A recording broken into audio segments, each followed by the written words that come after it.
Dan Winter's Instagram page describes him as photographer, director, illustrator, National Geographic explorer, model builder, beekeeper, family man. Any one of those things would be enough for most of us. But perhaps more importantly, more impressively, Mr. Rogers, the Mr. Rogers, once gave Dan a fortune cookie that described him best of all. You are kind and friendly. By now, many of you have attended Dan's exhibition. His portraiture is often described as an evocative blend of light, color, and depth, but to experience them on the wall, off the page, was magical. His friend Nick Offerman describes his portraits as deceptively simple renderings of personality and nuance.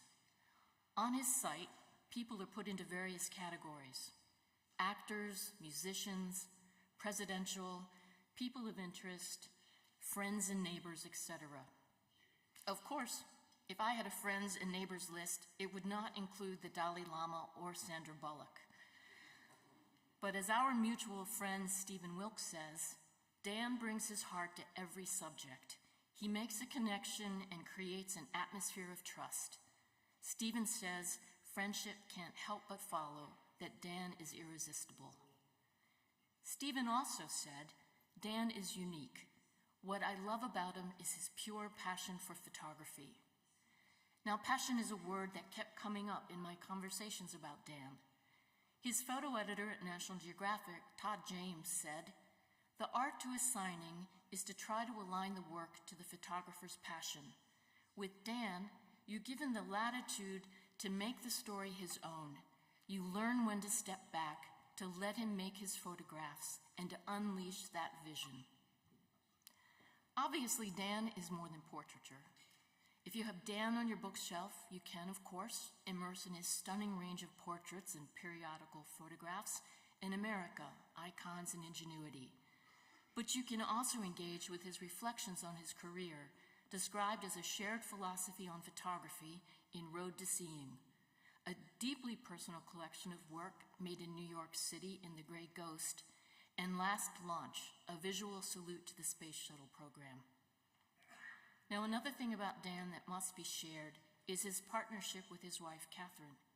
Stephen believes what makes a creative great is having someone to ground them. Catherine Winters is that dynamic rock. She is the force that allows Dan to float. In my time at National Geographic, I never heard Dan mentioned without Catherine's name preceding or following. She is integral to all he does, and she is here tonight, and it was a pleasure to meet her this afternoon. Finally, while perusing Dan's Instagram, I was struck by this particular comment from a viewer. Quote, "You have worked hard and become an incredible photographer. I would like to think that hard work pays off and you get to be part of something I can only dream of doing." End quote. Dan, it's nice to see your hard work recognized. And true to Mr. Rogers' cookie, you even replied to that person. You are kind and friendly, and I can't wait to see what you're going to share tonight. Please welcome Dan Winters to the stage.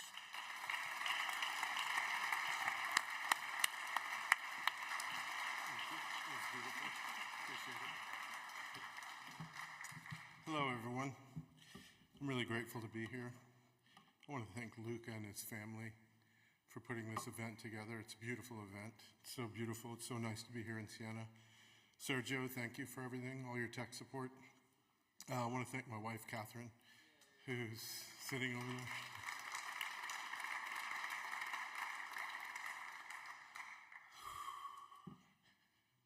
Sorry. She's amazing. I always start using this photograph. Does anybody recognize that? That's the very first photograph known to have been made. It was made in 1826 or 27 by a Frenchman called Nestor Niepce. And, let's be honest, it's not a great picture, but it's a masterpiece at the same time. It's an 8-hour exposure out of his window at his estate in Le Gras. And I kind of always include this in the lecture because I think it's important to know where we come from. When I was in high school, I was taking photography classes and working in the darkroom, and we had a book in the darkroom that had a lot of early photographs from the early history of photography. So from like 1840 to like 1920, let's say. So this is a photograph that Alfred Stieglitz made in 1893 called Winter Fifth Avenue. And, you know, a lot of people have asked me like why I like it so much, but for me it was the first time that I've really felt like transported into a scene. You know, I felt the energy, I felt the snow, I felt the urgency of the man driving the buggy. And I always give honor to Stieglitz when I get together with a fine group of people like yourselves. So a lot of the work I do, so early in my career, I decided that I didn't want to do one kind of thing because I feel like, you know, photography is basically, photographers are limited to what's in front of them, right? So we have to have a subject, we have to have something in front of the camera to document and record. And, you know, I remember a level of confusion, let's say, when I was in high school about, well, what am I supposed to take pictures of? And I think all photographers at some point or another struggle with that. You know, how can I apply my, you know, singular take on something if I don't really know what it is? So we find it. So when I was working in newspapers, I loved to take portraits for the paper.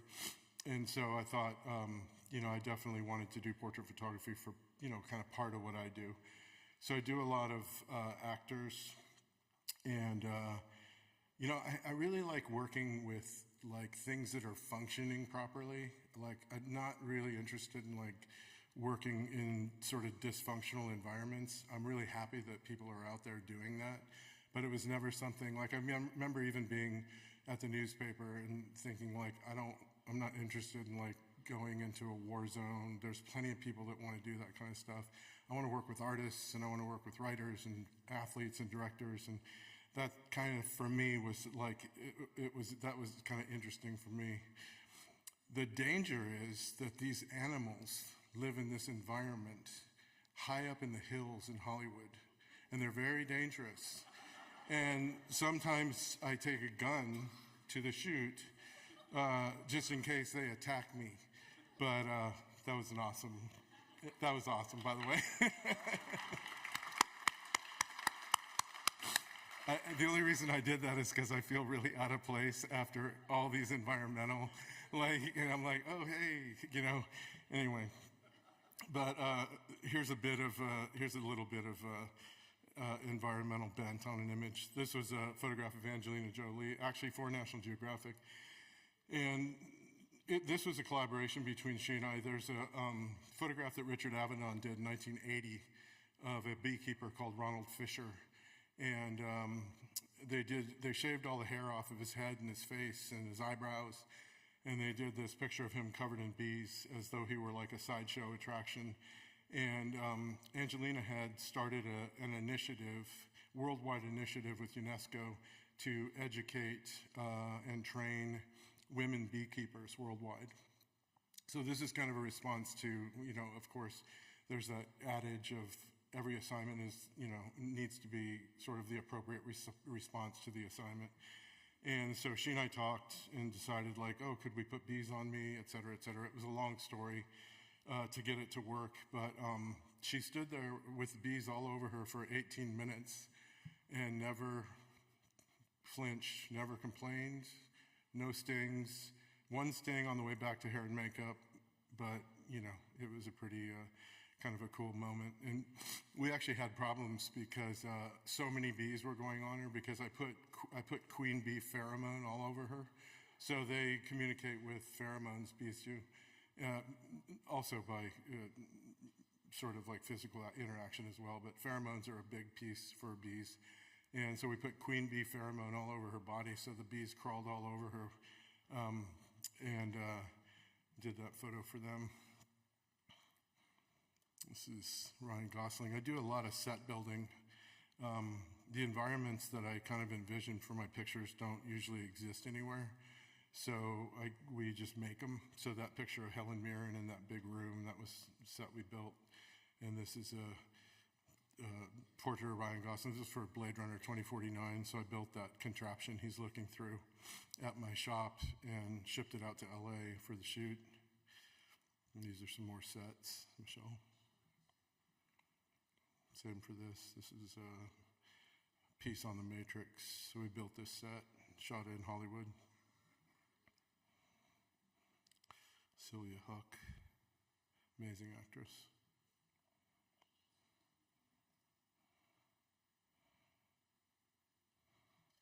I'm just going to kind of go through these because I have to be selective about the stories, I think, only because we're time limited. Brie Larson, Al Pacino. Okay, this is worth a story. This is funny. So this is Will Ferrell. And the story for Wired magazine is about technology that was promised but never delivered. So the idea that all these things were supposed to be in the future and it never happened. So this one is actually his idea. This is a device so he could talk to his dogs. That was his idea. And then the one on the left is food in pill form, and the one on the right is your own personal sex robot. Do you like the placement of that antenna?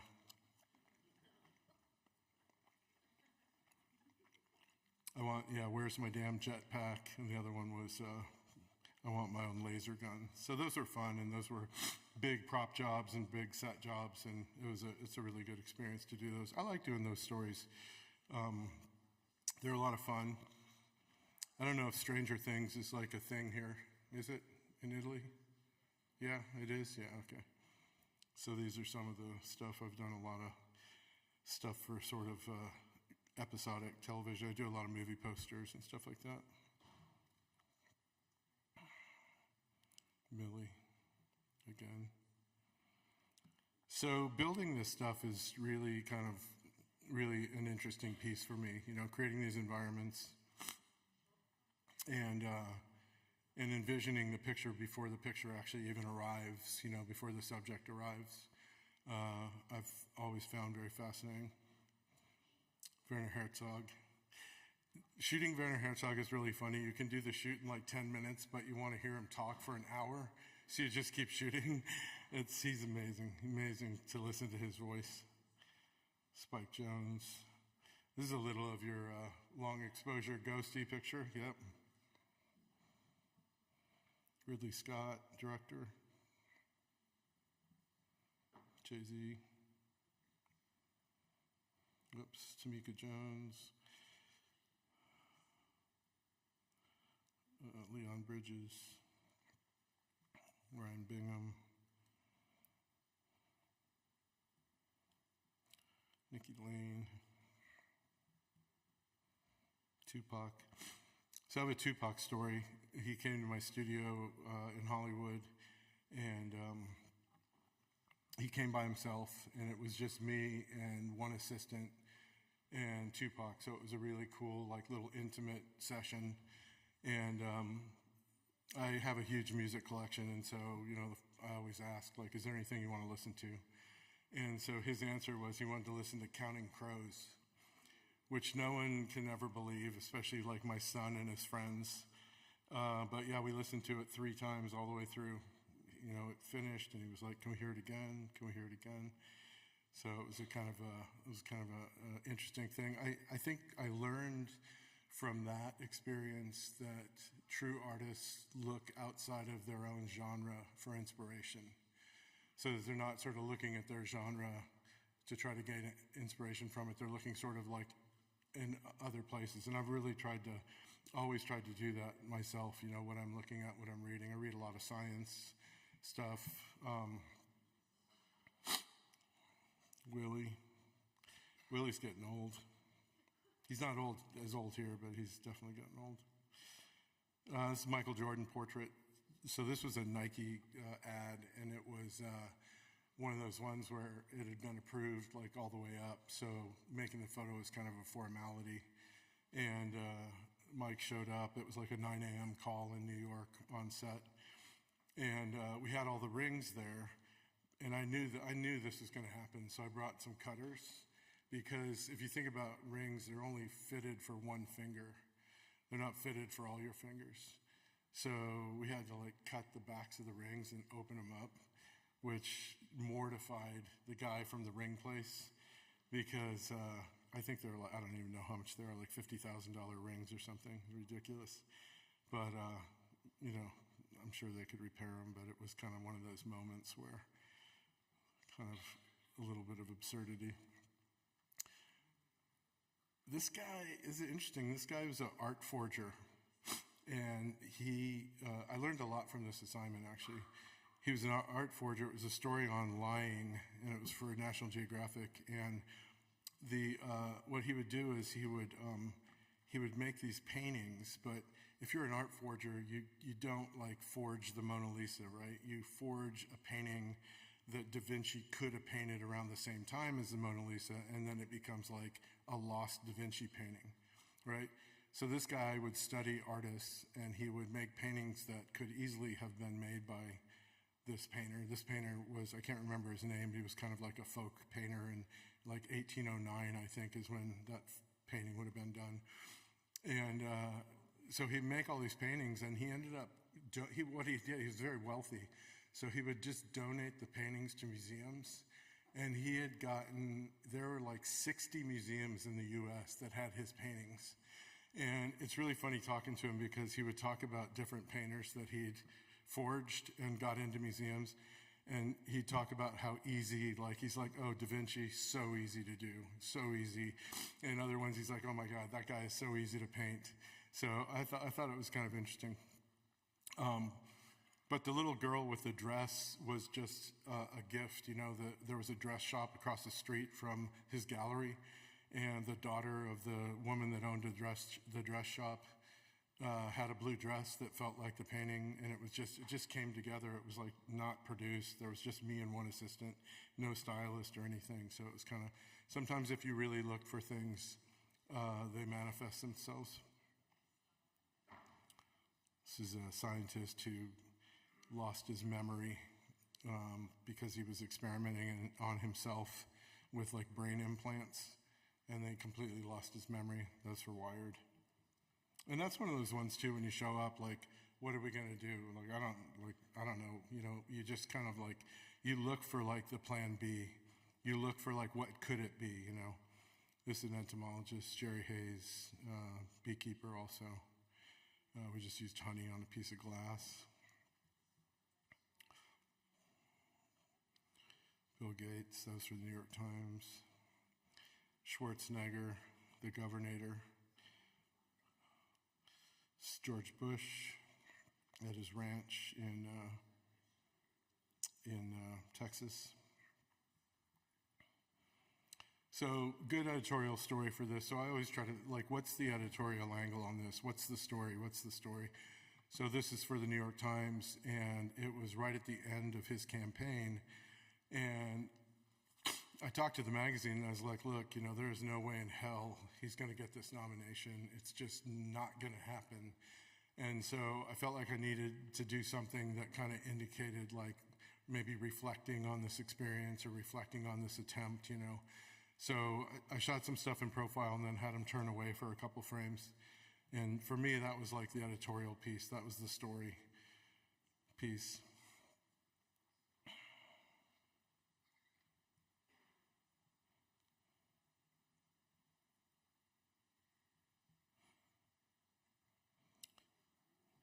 So that's 2008 and 2016. Pretty crazy difference.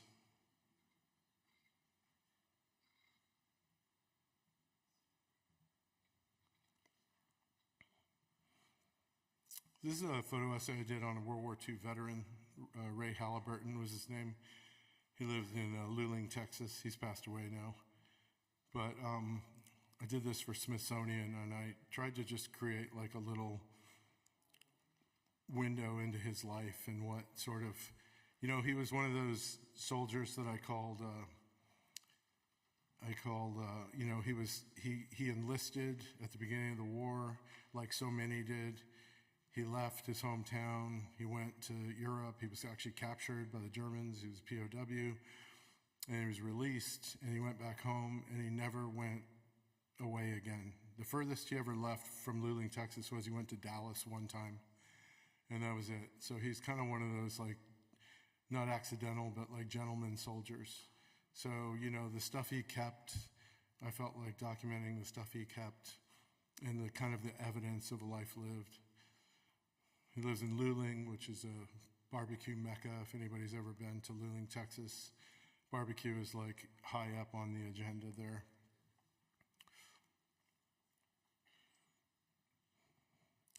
People have asked me about this picture, about like, oh, did you have him do that? And while I easily could have had him do that, I spent a week with him, just he and I.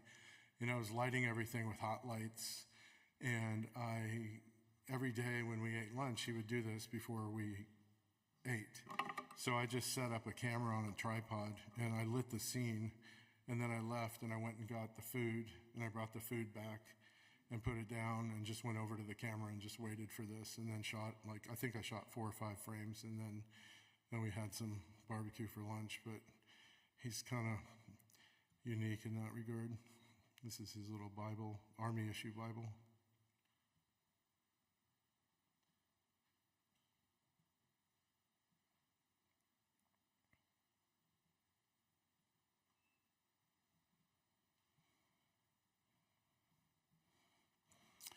So I was talking earlier about feeling like I never wanted to get pigeonholed into one type of work or another. And so I've had a lifelong fascination with aerospace and with Space Shuttle, Apollo. Apollo 11 launched when I was, 7 years old, and it was a big deal for me. I sat and watched the TV the whole time. And so when they announced that the Space Shuttle program was being discontinued, when it was going to be ended, I did a document of the last 3 launches of the last 3 orbiters. There were 5 orbiters initially, and then 2 met catastrophic failure, and then there were 3 left that I photographed for this piece. And I shot on this for a couple years. The launch phase was all 2011. There's 3 launches in 2011. And then I shot a lot of ancillary, like shuttle stuff, shuttle processing, inside the shuttles, all that stuff.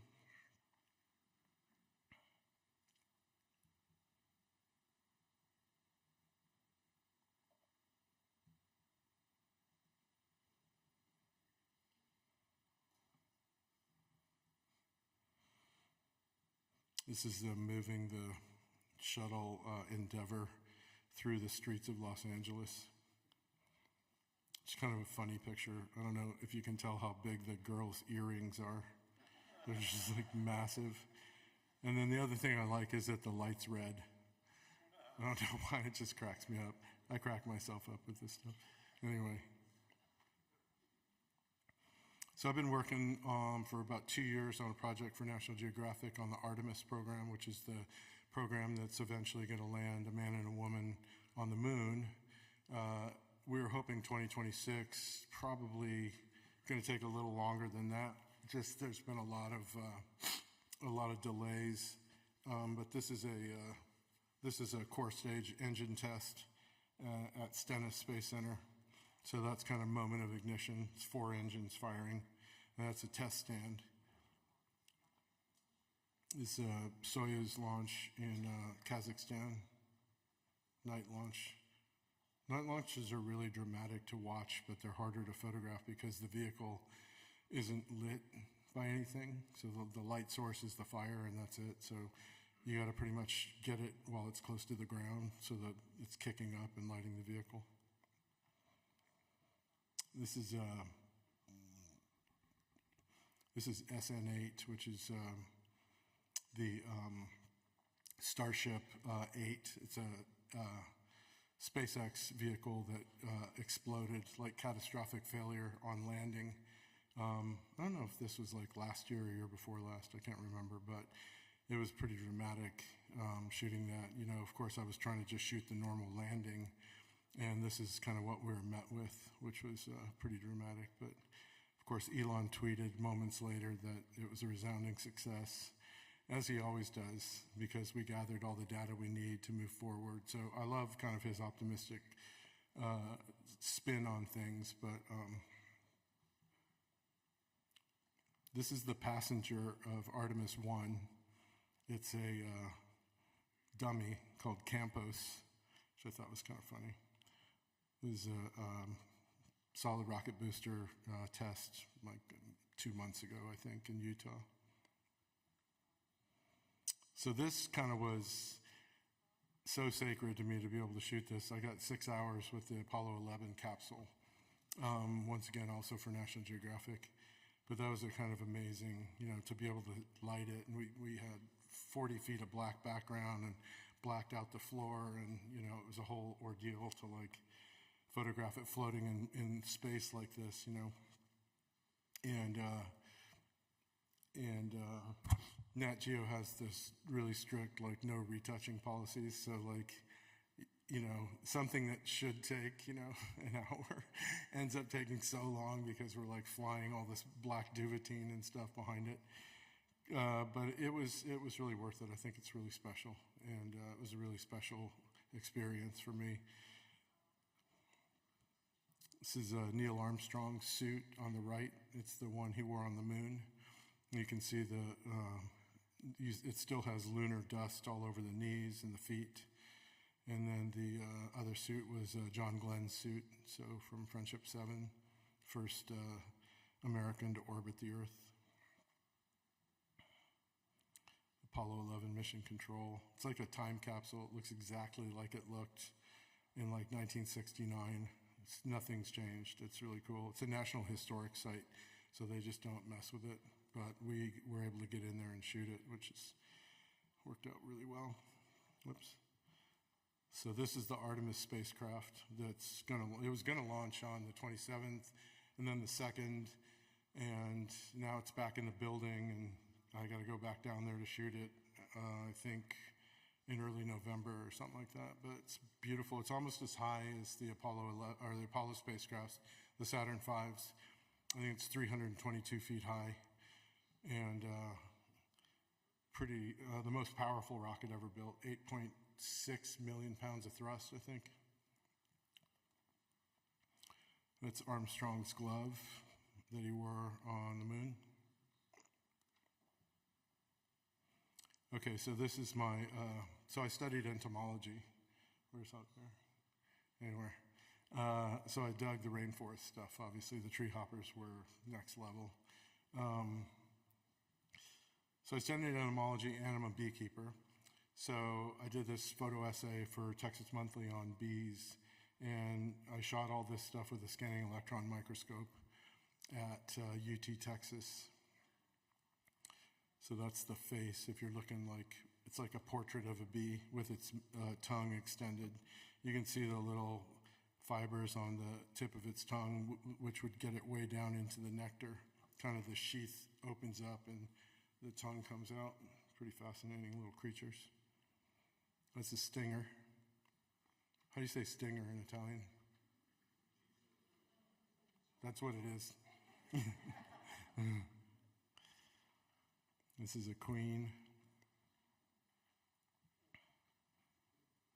This is the front edge of the hind wing. Bees and wasps have 4 wings. Flies have 2. And so when it brings its front wings forward, it hooks onto these hooks, and the back wings connect to the front wings, and then they beat together. Pretty amazing little structure. This is a male, so drone.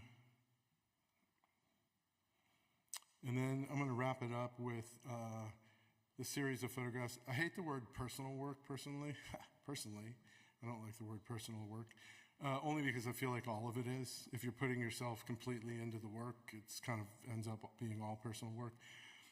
But I kind of call this like walking around photographing work, where there's no production, there's no crew. It's me by myself with like my Hasselblad and like Tri-X or Plus X or Ilford or whatever I'm shooting at that time, and just photographing. And in my opinion, it's like the hardest thing to do when you have a normal focal length lens on a camera and it's like, go, you know, it's very difficult to do. So I kind of end with this always because it's kind of the work that's really most near and dear to my heart. But I don't make a living off of any of this stuff, you know. It's really interesting. Kind of the work I like the most is not really sort of commercially viable. And, you know, the thing I was talking earlier about, like, I shoot all this kind of like portraits and all that stuff. Like, you know, my agenda was always I want to make a living as a photographer. Like, I want to do this. This is my life's work. It was never like, I never felt like I'm selling out or anything. It's like I have a skill set. I understand technique very well. And I'm going to use that, and I'm going to, you know, provide for a good life for myself and my family. And so no shame around that. But this is the stuff that I really, really love to do and really love to show. This makes me really happy, this work.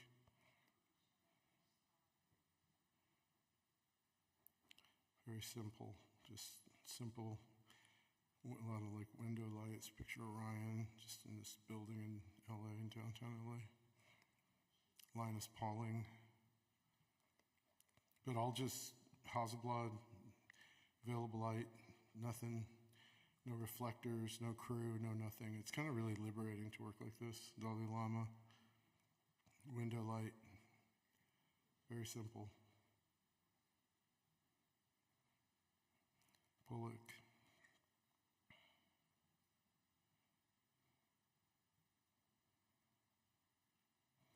And then my son has been incredibly well documented in his life. So I kind of end with these, but these stitches were from bowling.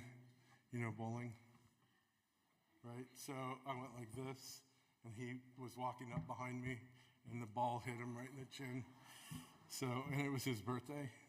So that's where we went to the hospital on his birthday.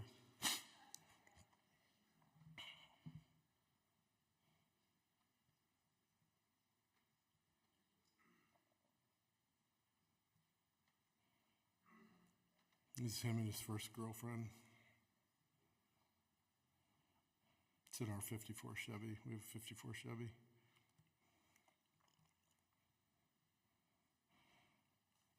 So we found this shark at the beach. I have a beach house on Tybee Island outside Savannah. And we found this shark, and we brought it back to the house to show Catherine.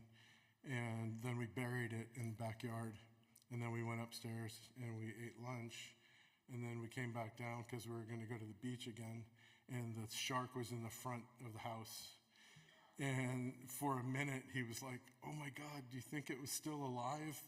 Like as though it walked to the front yard, and that's as far as it got. So we figured a cat probably dug it up and ate it, and like left it. That was kind of a funny moment.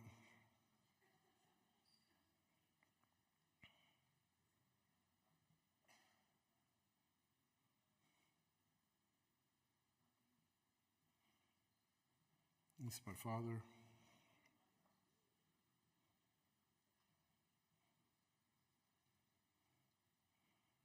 And this is my wife. And I think I went pretty fast. Should I like get questions or no? I feel like that was like 15 minutes. Yeah. Oh yeah. Yeah. When I broke my neck. Remember when I broke my neck in 93? Yeah. V and Jeremiah are here too, by the way. Other friends. Yeah, I've done multiple ones. I have some when I'm very lean and mean and embarrassing to show right now. But should I stop or should I take a couple questions? I feel like I was like really fast. No, don't take questions? Okay, I was officially the fastest presenter of the night. I just want you to know that.